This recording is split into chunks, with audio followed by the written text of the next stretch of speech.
Hello guys, Cinet here. Today I'm going to talk to you about the latest Digimon 3 movie, Symbiosis. Now, before I begin, I want to say that this will be a very neutral, unbiased review. I'm not looking at favorite seasons, not nostalgia and whatnot. I'm looking at 3 for what it is. Now, let's start by saying that this being the fifth part of the series, it definitely had a lot of answers we were looking for. I mean, we got a lot of revelations, yet we still have a lot of questions we need to get the answers for. So I'm really hoping they manage to satisfy us, answering them all on the final part. Now let's talk about the plot quality. 3 has this style where the movie starts very slow and then it accelerates a lot.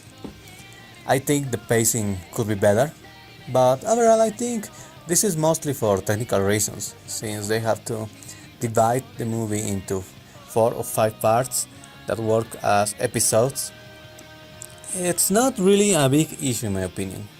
Moving on, I really like how they explain Meikumon and Meiko's backstory. I mean, it still feels a bit shoehorned because, well, this all happened before 02 and yet the kids never find out and stuff, but nonetheless, I think they made it work, and I'm glad that this worked for an interesting development, and this made it for a three-way conflict between two gods and the Digidestined, which is, in my opinion, something very cool that is introduced into Digimon. Both Yggdrasil and the Homeostasis are looking for a better way to keep the reality working, which is a very interesting angle to play the gods, in my opinion. Then you have corrupt Gennai, who seems to be part of the Dark Ocean Network. He's definitely the main villain, but his motivations are still unclear, although we do understand his goal, which is destroying everything. I like that Meiko basically represents darkness, and this is a good balance given they already had light with Hikari, and this will make for a pretty cool outcome where we see that darkness is not so inherently evil as we were led to believe before. So, with all that said, I think they did a good job with the plot. They introduced good and interesting developments, part of a larger conflict that still makes sense overall, but they are definitely more complex than usual. And the story's conflict goes beyond just bad versus good, allowing the audience and the characters to actually think more about the options. I like that 3 has remained character driven rather than plot driven, even now that the plot is being explored more deeply. I think they managed to maintain a good balance there, and therefore maintaining the same logic on the story that they have been maintaining before.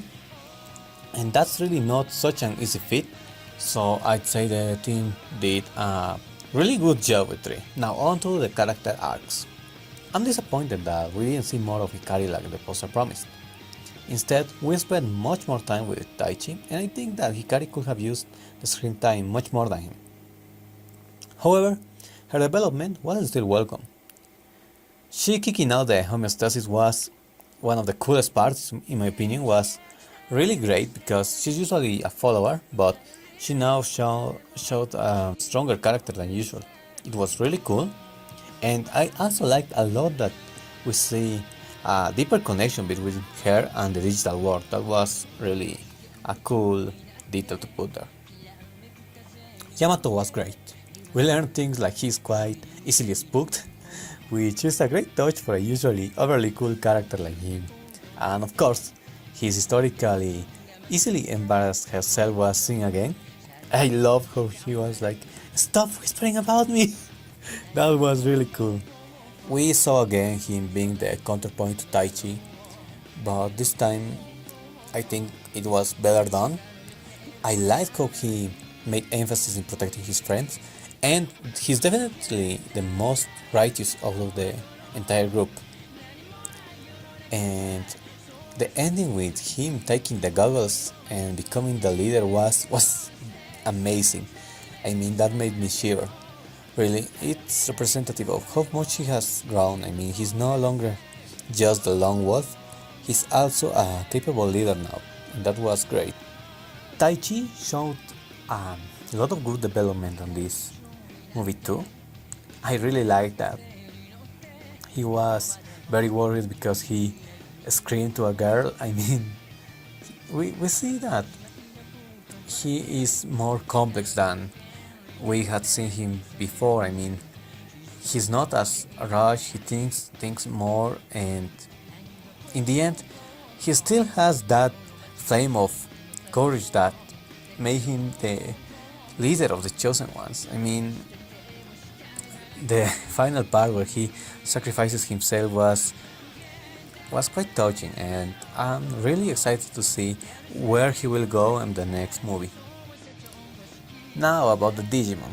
I think we all know they standardized Agumon in 3. He's certainly less bright than he used to be, but it gives him more personality, and I like that it ultimately makes him much more innocent, and it's this innocence that allows him to better connect with people.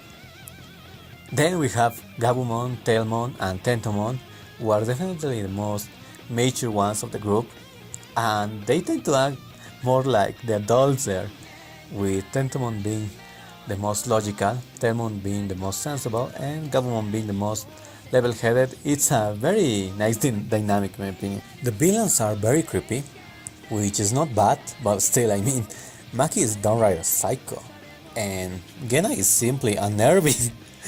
But it tends to make for funny scenes. I mean, the fashion thing was also as creepy as it gets.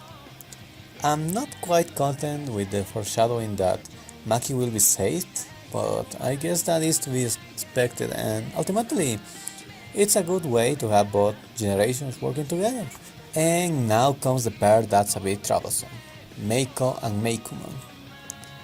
She has been met with a lot of animosity within the fandom, and that's understandable because she's not only the new girl, but overall she's a very weak personality character, and these kind of characters tend to not be well received when they are the new guys. And that makes sense because their impact on the story is much more passive and they end up being carried by other characters. They also have a lower arc, which makes them comparatively boring, and the audience ends up dreading all the screen time they are taking away from the already favorite character. And we clearly see all of this happening in Symbiosis, with Meiko being the main lead of this movie. And I'm seeing a lot of comments that says that she's a Mary Sue, that this is all about her and the other kids were ruined and stuff, but I completely disagree with that.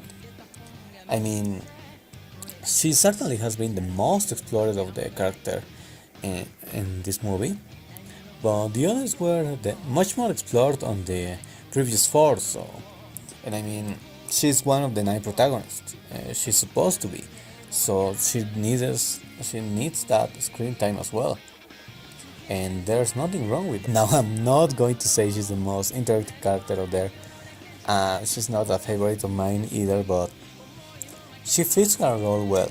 I mean, she has a personality that fits the storyline that she's supposed to have for 3. And in my opinion, that means we really don't have a reason to hate her. And we still haven't seen the peak of her development. But we already know she's willing to take the hard decisions there, and that's pretty cool. I mean, I think she could surprise us, or at the very least satisfy us.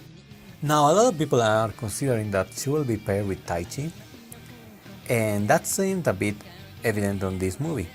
I won't say that I like that ship, honestly feels weird, but ultimately I don't see a major problem with it because Taichi was one of the characters that just married off screen, so it's not like she's meddling into anything there, and overall, well, he makes for a good partner for her. Moving on to the visual design, 3 has been very consistent. Its style allows for very cool scenes, but sadly it also makes for very awkward movement at times. Still, it works for the Digimon. I think they were represented very well on this style and I liked it. And that's where I jumped to some very cool and exciting parts of Symbiosis. We saw yet another Royal Knight, and we were proven that Jesmon is just as strong as Alpha and Omegalon. I love that action sequence. It was really well done, a four-way battle between three Royal Knights and the Destroyer. It was simply amazing. I love how they explored Jesmon's abilities. They were really well done, and all in all, the animation for the action was great. Definitely very exciting and very fun. The return of the Dark Ocean was something that we were expecting for years.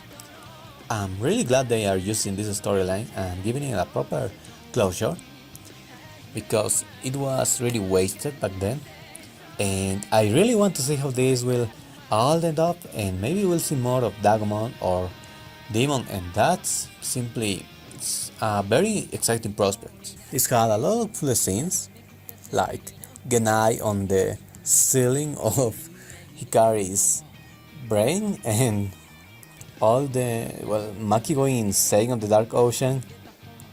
They were all very interesting visuals, and it shows how creepy darkness is, or at least how creepy they are.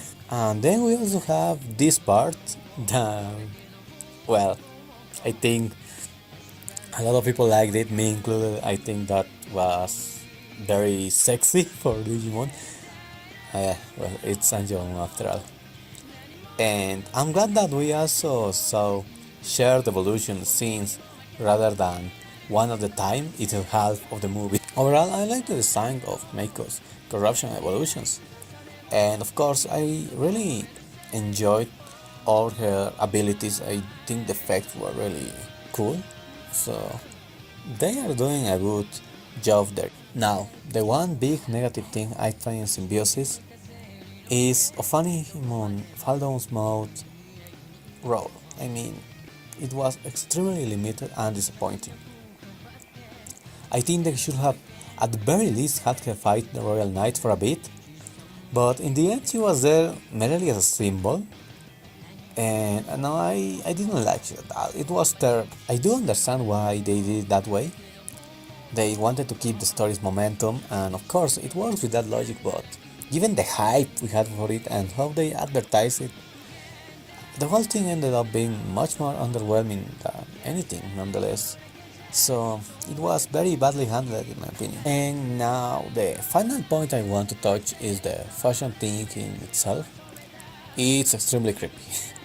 For Digimon standards, that is quite nightmarish. I think we all got an end of Evangelion vibe there, but I think that was the idea they were going for. Overall, I like the design for what it represents, being the end of all the destruction, the corruption of those two, etc. I think this is going to be very interesting, and I hope that we see Ofanimon do something, but I want to see how they are going to deal with this. I mean, this is a very interesting development. So, my final judgment will be giving Symbiosis a 9 out of 10. And yeah, I liked it that much. I think they really took Digimon to new lengths. I think they handled the action amazingly well. The visuals were great, definitely, and I love the character development. It was really well done without being sappy or feeling like filler. Still, it has some problems with the pacing and the mishandling of Ofanimon, but that still has its logic. Overall, great movie, and as a Digimon fan, I'm really happy. Hope you guys enjoyed this movie as much as I did. Hope you can tell me your thoughts in the comments, and I'm going to be making a video with speculation on what's to come for part 6 next week. And well, I'm going to be making more Digimon videos as well. So check those out, and if you like this one, please hit the like button and subscribe. See it out, and goodbye.